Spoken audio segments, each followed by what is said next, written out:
Ici, un penseur médiéval était coincé dans le monde moderne.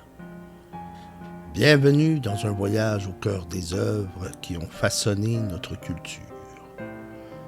Aujourd'hui, nous explorons La Conjuration des imbéciles de John Kennedy Toole, un roman qui nous plonge dans les pensées délirantes d'Ignatius G. Reilly, un personnage aussi grotesque que fascinant. Mais Ignatius n'est pas un simple excentrique. Il se voit comme un penseur scolastique perdu dans un monde sans logique. Pourtant, là où la scolastique médiévale cherchait à structurer la pensée, Ignatius, lui, la transforme en chaos. Alors, que reste-t-il de la scolastique chez Ignatius G. Reilly?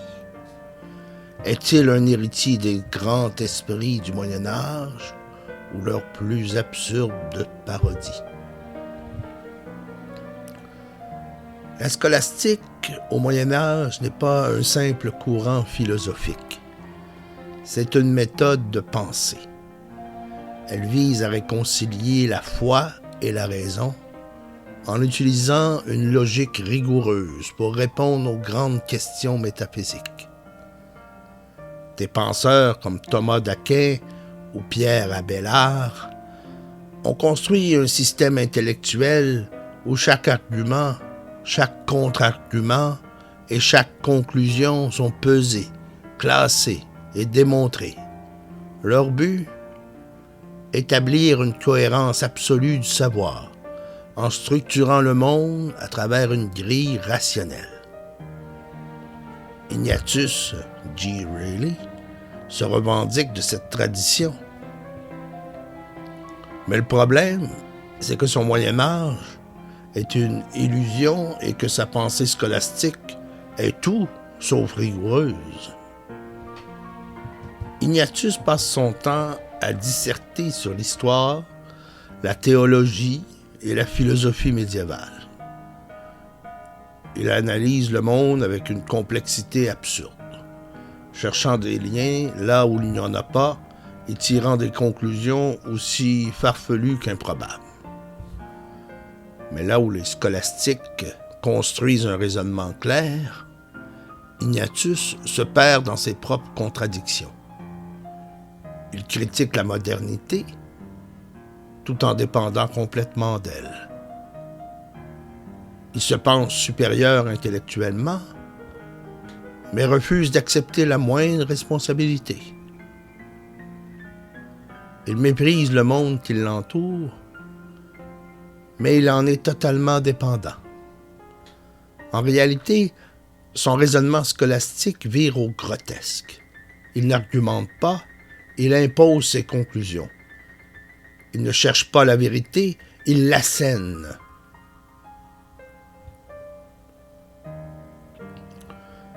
Là où les scolastiques médiévaux utilisaient la logique comme un outil pour structurer la pensée, Ignatius la transforme en un piège qui l'enferme.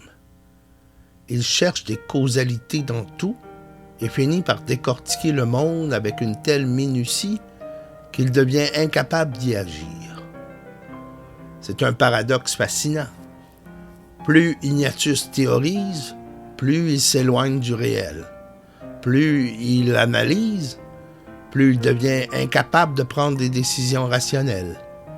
Plus il rejette le monde, plus il dépend de sa mère et des hasards de l'existence. La scolastique avait pour but de mieux comprendre le monde, mais chez Ignatius, elle devient une prison mentale. C'est là que le roman devient génial. Ignatius est drôle parce qu'il est trop intelligent et en même temps complètement à côté de la plaque. Il dissèque la société avec un vocabulaire sophistiqué, mais son analyse ne mène à rien. Il passe son temps à développer des théories absurdes, mais il est incapable de subvenir à ses besoins. Il intellectualise tout, mais il n'applique rien. C'est une satire subtile de l'érudition stérile, de ces esprits qui apportent tout analyser, en oublient l'essentiel. Vivent tout simplement. Mais au-delà du rire, la conjuration des imbéciles pose une question plus profonde. Ignatius est-il si éloigné de nous? Dans notre monde moderne, où tout est analysé, commenté, théorisé, ne sommes-nous pas parfois comme Ignatius, à chercher des explications à tout, sans jamais rien changer, à disséquer le monde avec une logique implacable, mais à être incapable d'y agir avec simplicité, à transformer chaque problème en débat théorique plutôt qu'en action concrète? Ignatius est peut-être une parodie de l'intellectuel coincé dans son propre raisonnement. Mais il est aussi une métaphore de nos propres travers.